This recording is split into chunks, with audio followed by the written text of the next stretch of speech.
Using whiteboard and turning on captions in the Google Meet is a pretty simple thing to do, and I will be able to show you guys how to do it. And I will also tell you guys how to record the whole Google Meeting session.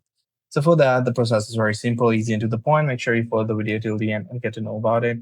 So once you are in the Google Meeting, what you have to do is to go to 9 dot option, which is Meeting Tools.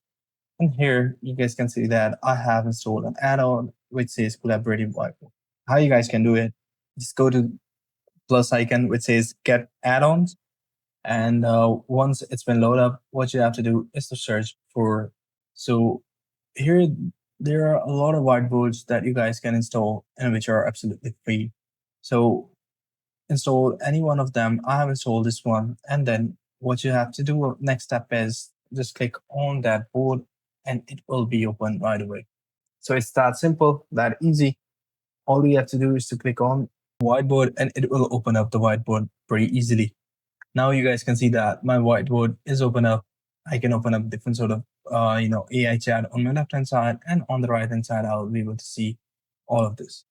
So this is how you guys can use the whiteboard. Now, how you guys can open up the captions. By clicking on turn on the caption option, you will be able to see the real-time captions as you guys can see right now on the screen. I hope you find this whole thing very amazing. I'm just going to show you guys how you guys can record the session. There are plenty of tools. For example, code, and you will see a bunch of tools right over here.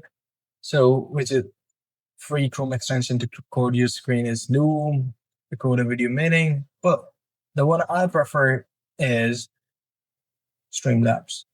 It's the best, most effective one. So just go ahead and download the Streamlabs, the link in the description below. Make sure you guys can check it out. And once you have done that, you'll be able to set this all up, and then you will be able to use this recording function in the Streamlabs. This is how you guys can do it. I hope you find this video helpful. If you do, please consider subscribing to our channel. Take care. Bye-bye.